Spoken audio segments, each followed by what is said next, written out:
This is the practice of mentoring, and this is episode 8, Mentoring and Mental Health. Hello, I'm Doug Lawrence, and welcome to the practice of mentoring. I'm an international mentor and have my Certificate of Achievement Mentoring, my Certificate of Competence Mentor, both from the international mentoring community. I'm currently working on my Certificate of Competence Journey Mentor. The Journey Mentor certification will expand my practice to include mental health, mental well-being, post-traumatic stress, and OSI or operational stress injury. And today I wanted to share with you mentoring and mental health. So why this particular topic? And I'm glad you asked, because I just recently, as of last week, completed taking a 2-day workshop on applied suicide intervention skills training. And I wanted to share a bit of the insights that I got from that particular course and share those with you. I also wanted to be able to tie what I learned to the Journey Mentor certification and to share with you how that is going to help shore up a lot of what the tools that I have in my toolkit when it comes to dealing with individuals that are dealing with mental health, mental well-being, post-traumatic stress, and all of those things. And for those that may very well be thinking about suicide. And this course is absolutely phenomenal for walking you through how you go about helping individuals that have those thoughts. One of the things, though, that I wanted to say right at the very, very beginning, and that is that by no way, shape, or form am I a counselor, by no way, shape, or form am I a psychiatrist, or anyone else that's a professional counselor of sorts.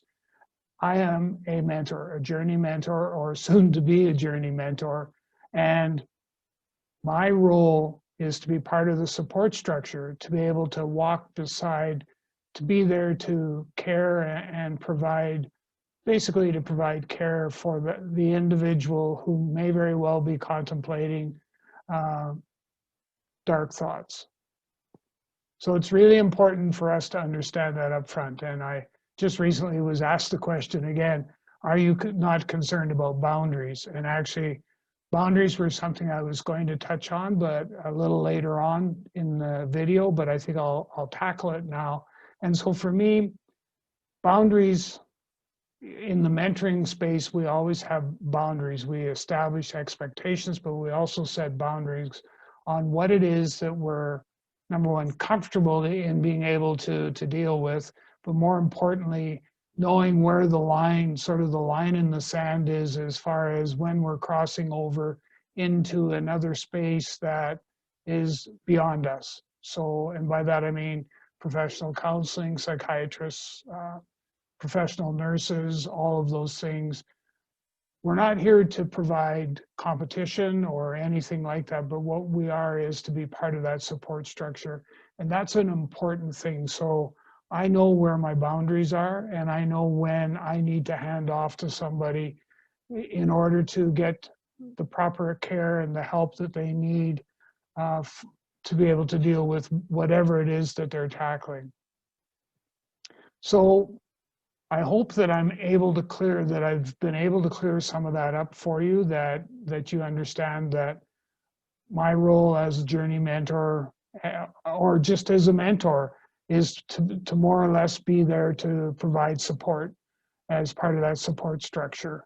I will tell you that the ASIST course, the Applied Suicide Intervention Skills Training course, does give you some very interesting skill sets to be able to deal with.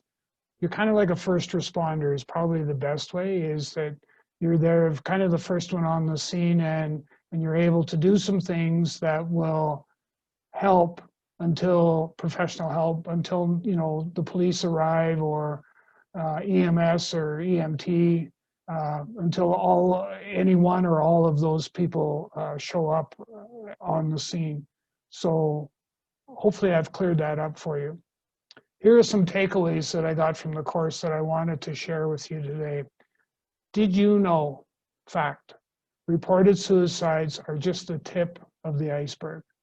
So think of the Titanic and all of that that was below the waterline, and think about that from a suicide perspective. So reported suicides are just a tip of the iceberg. We need to understand the individual's story. It's just like mentoring. We need to understand their story, where they came from, how they got there, all of the different things. We need to be able to understand their feelings. And like I just mentioned, we also need to be able to know where they're coming from, what precipitated things to get so bad that we're where we are right now and we're actually contemplating or talking about suicide. We need to appreciate their story. We have no idea what it is that they've had to deal with. We've had no idea what it's like to be without that support structure. And trust me, people, there are a lot of folks out there that do not have a support structure in place today. Your interaction is extremely important, but more importantly, your intuition is a valuable tool.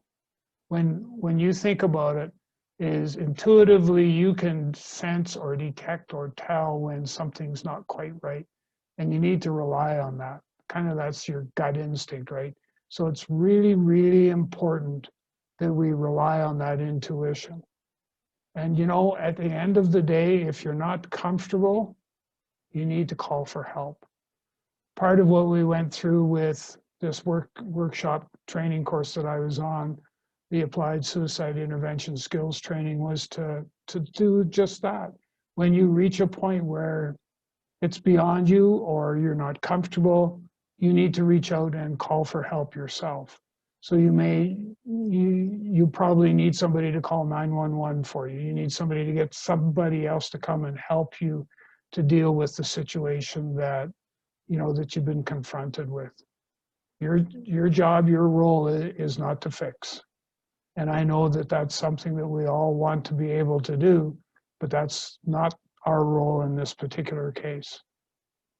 So I hope I've been able to give you some insight into mentoring and how it can be part of the support structure for mental health, mental well-being, post-traumatic stress, operational stress injury, all of those mental health challenges that we're going to be facing.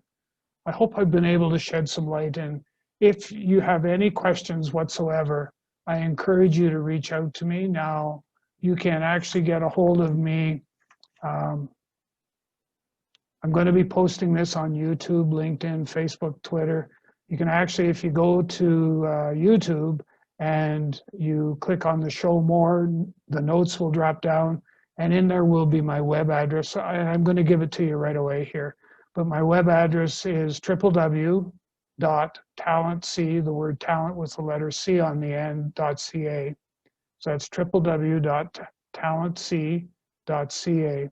My email is doug.lawrence, LAWRENCE, @talentc, talent with the letter C on the end, .ca.